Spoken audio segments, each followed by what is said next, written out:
નમસ્કાર વિદ્યાર્થી મિત્રો, આજે આપણે સંકીર્ણ સંયોજનોના થિયરી સેક્શનની ખૂબ અગત્યની થિયરી પર ચર્ચા કરવાના.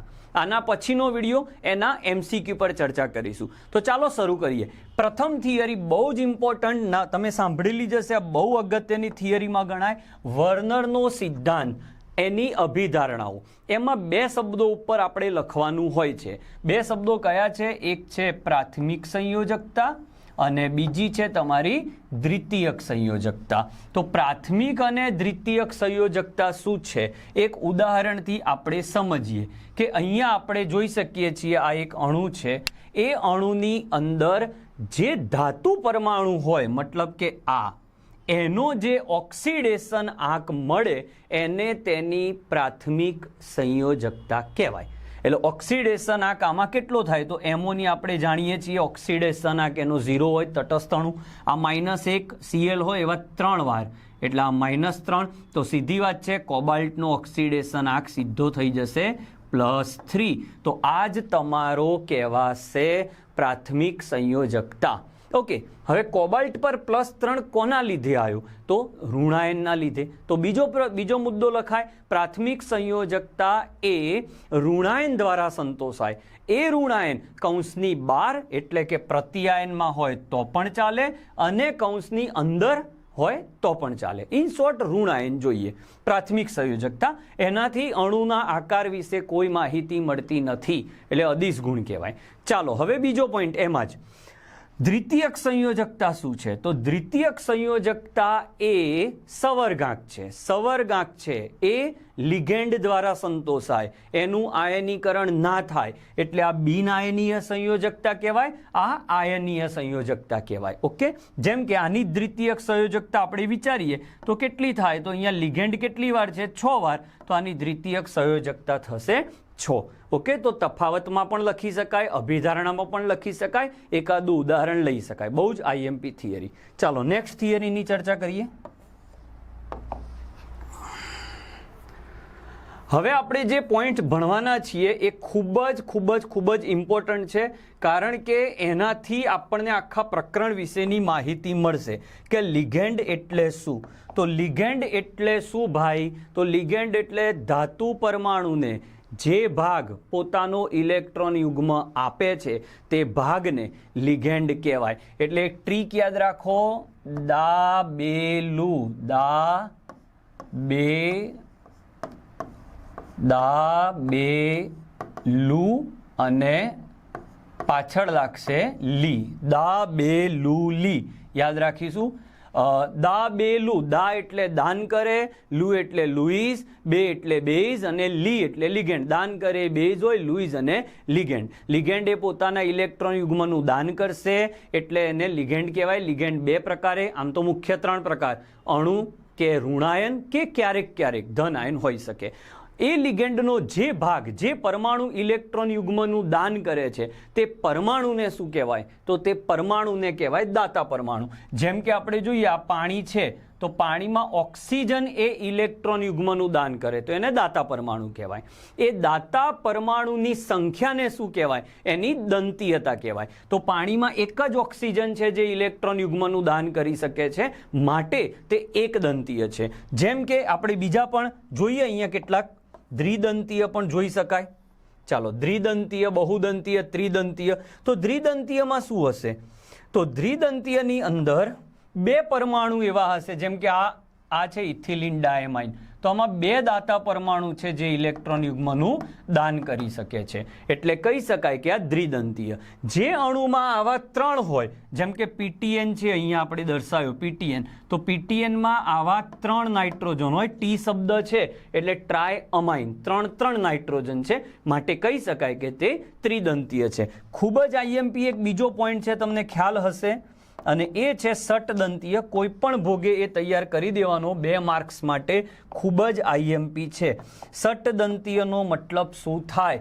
જેમાં એક જ લિગેન્ડના અણુમાં 6 પરમાણુ એવા હોય જે ઇલેક્ટ્રોન યુગ્મનું દાન કરી શકતા હોય. તો પહેલો જ એમસીક્યુ ઈડીટી, એનું પૂરું નામ ઇથિલિન. આ રહ્યા ઇથિલિન તમારો.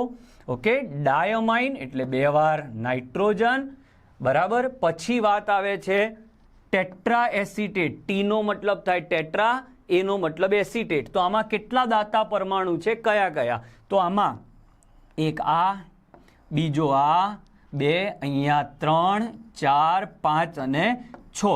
ટોટલ આમાં દાતા પરમાણુની સંખ્યા 6 છે. એટલે આ ષટદંતીય કહેવાય.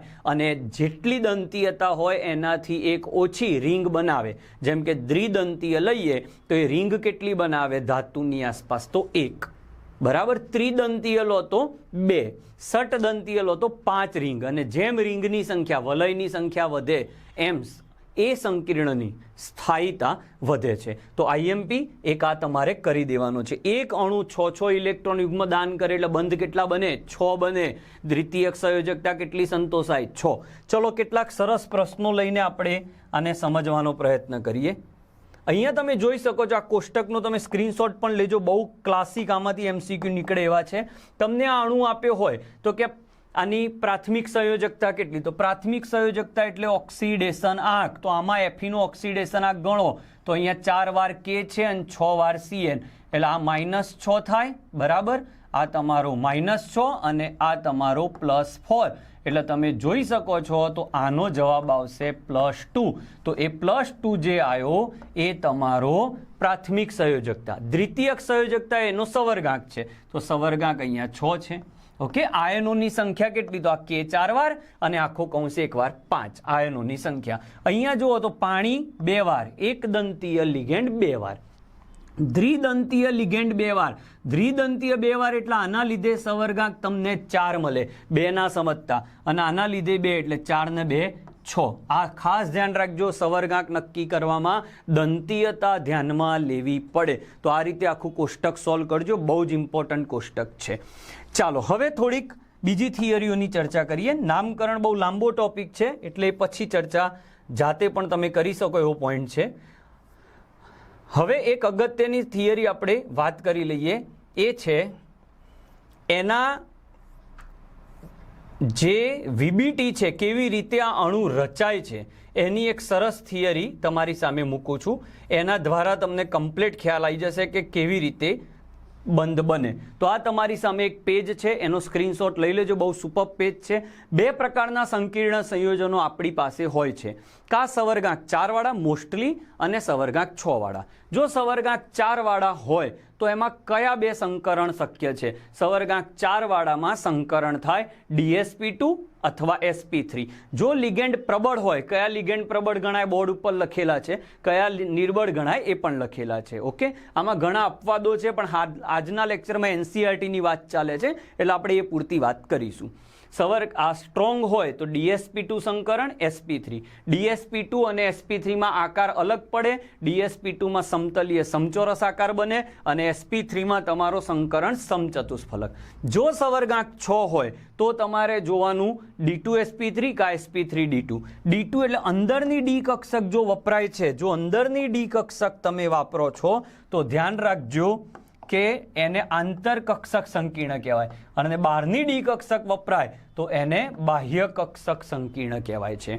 બરાબર. આને ધ્યાનમાં રાખીને આપણે 1-2 સરસ કોન્સેપ્ટ તમારી સામે મૂકું છું. બરાબર. જોઈએ આ એક થિયરી છે. કેવી રીતે થિયરી લખાય એ આખું મેં તમારી સામે પેજ રજૂ કર્યું છે કે કોઈ પણ વીબીટી પૂછાય તો શું કરવાનું? પહેલું કામ એનું નામ લખવાનું. તો નામ ટેટ્રાક્લોરાઇડો નિકલેટ, આનો ઓક્સિડેશન આંક કરશો 2. પછી આપણે લખવાનું કે ભાઈ અહીંયા મધ્યસ્થ પરમાણુનો ઓક્સિડેશન આંક શું છે? તો 2 લખી દીધો. પછી ચેક કરવાનું કે ભાઈ આની સાથે જે લિગેન્ડ જોડાય છે એ કેવો છે? તો આનો લિગેન્ડ જે Cl આગળના ચાર્ટમાં મેં લખ્યો છે નિર્બળ લિગેન્ડ છે. નિર્બળ લિગેન્ડનો મતલબ એ થાય કે ધાતુની અંદરની ડી કક્ષકના ઇલેક્ટ્રોનને સહેજ પણ હળી કરી શકે નહીં. એ ઇલેક્ટ્રોન એમના એમ રે. હવે નિકલ નંબર 28 છે. 28ની ઇલેક્ટ્રોન રચના આ થશે. હવે આપણી જોડે નિકલ છે એ +2 વાળો છે એટલે +2 કરવા માટે અહીંયાથી 2 ઇલેક્ટ્રોન જતા રહેશે. ચલો 2 જતા રહ્યા, 3d8 વધ્યા. હવે આ જે 2 ઇલેક્ટ્રોન છે એ 2 ઇલેક્ટ્રોનમાં ધ્યાન રાખવાનું. જો પ્રબળ લિગેન્ડ હશે તો એ અંદર સુધી આવશે અને આ જે ઇલેક્ટ્રોન છે એને અહીંયા યુગ્મિત કરી શકે. પણ હાલની આપણી જે થિયરી છે એમાં Cl છે જે નિર્બળ લિગેન્ડ છે. આથી તે આમાં કરી શકશે નહીં ફેરગોઠવણી, એટલે આ અયુગ્મિત એમના એમ રહેશે. અયુગ્મિત રહેશે એટલે પાછળની કક્ષકો વપરાશે, એટલે કયું સંકરણ આવશે? sp3. થિયરી કેવી રીતે લખવી આ સ્ક્રીનશોટ લેતા રહેજો. sp3 સંકરણમાં 2 અયુગ્મિત ઇલેક્ટ્રોન રહ્યા.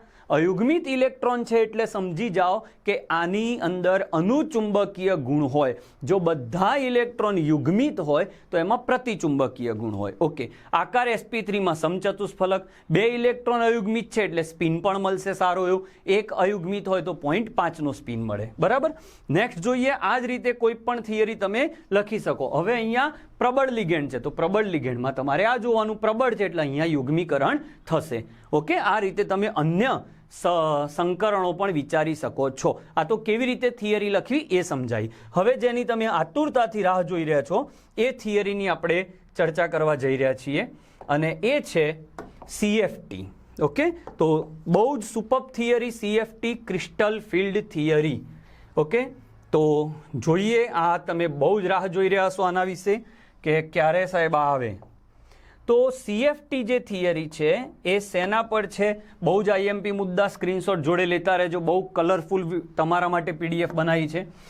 સ્ફટિક ક્ષેત્રવાદનો પહેલી ધારણા એ છે કે એનો ધનાયન અને ઋણાયન એ બંને, ઋણાયન અને ધનાયન એટલે કે વીજભાર તરીકે લીધેલા છે.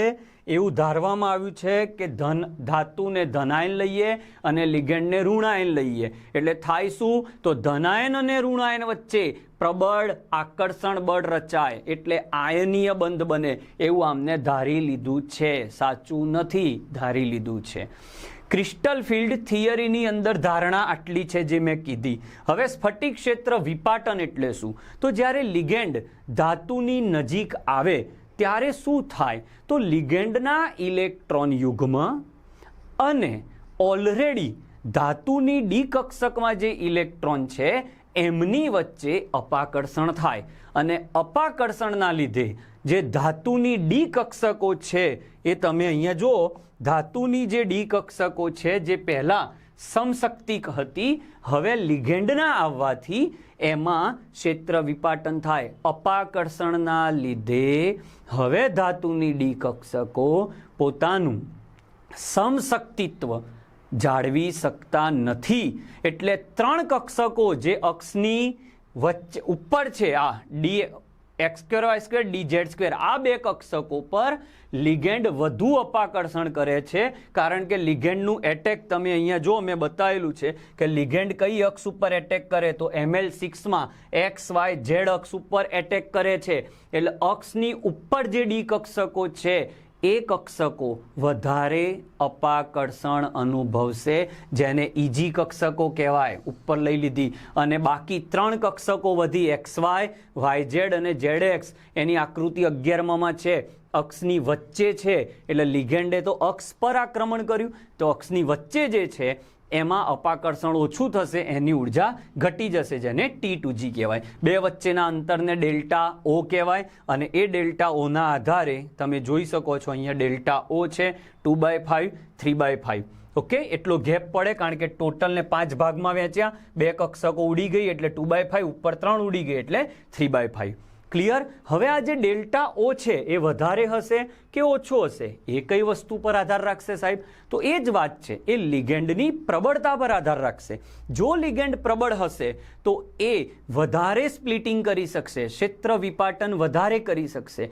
અને જો લિગેન્ડ નબળો હશે તો ક્ષેત્ર વિપાટન ઓછું થશે. એટલે ડેલ્ટા ઓનો આધાર કઈ બાબતો ઉપર છે તમે જોઈ શકો છો? ધાતુ આયનના વીજભાર પર અને લિગેન્ડની પ્રબળતા. હવે પાછો પ્રશ્ન ઊભો થાય, સાહેબ લિગેન્ડની પ્રબળતા કેમની નક્કી થાય? તો એના માટે એ લિગેન્ડના સંકીર્ણ બનાવવામાં આવે, એમાં શ્વેત પ્રકાશ આપાત કરવામાં આવે, એમાંથી જે તરંગ લંબાઈનું એ શોષણ કરે. જો ટૂંકી તરંગ લંબાઈનું શોષણ કરશે એનો મતલબ એને વધુ ઉર્જાનું શોષણ કર્યું. જે વધારે ઉર્જાનું શોષણ કરે એ લિગેન્ડ પ્રબળમાં ગણાય.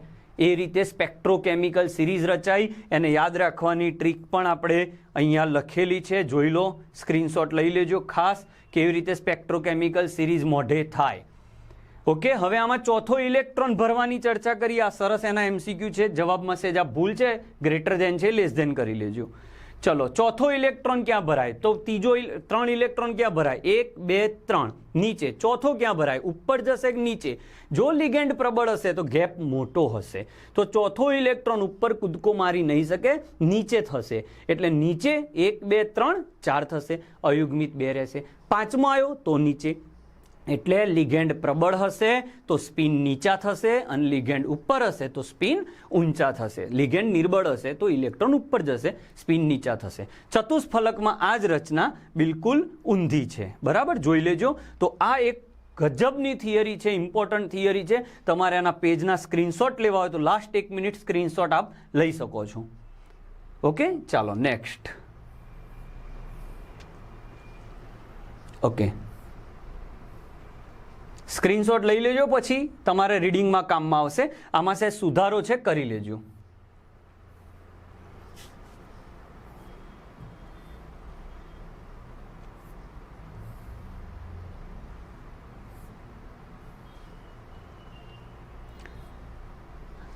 ઓકે, તો આજના આ ચેપ્ટરની અંદર બહુ જ ઇમ્પોર્ટન્ટ 4 થિયરીની આપણે ચર્ચા કરી. હવે નેક્સ્ટ વિડીયોની અંદર આપણે આ જ પ્રકરણના MCQની ચર્ચા કરીશું. આભાર.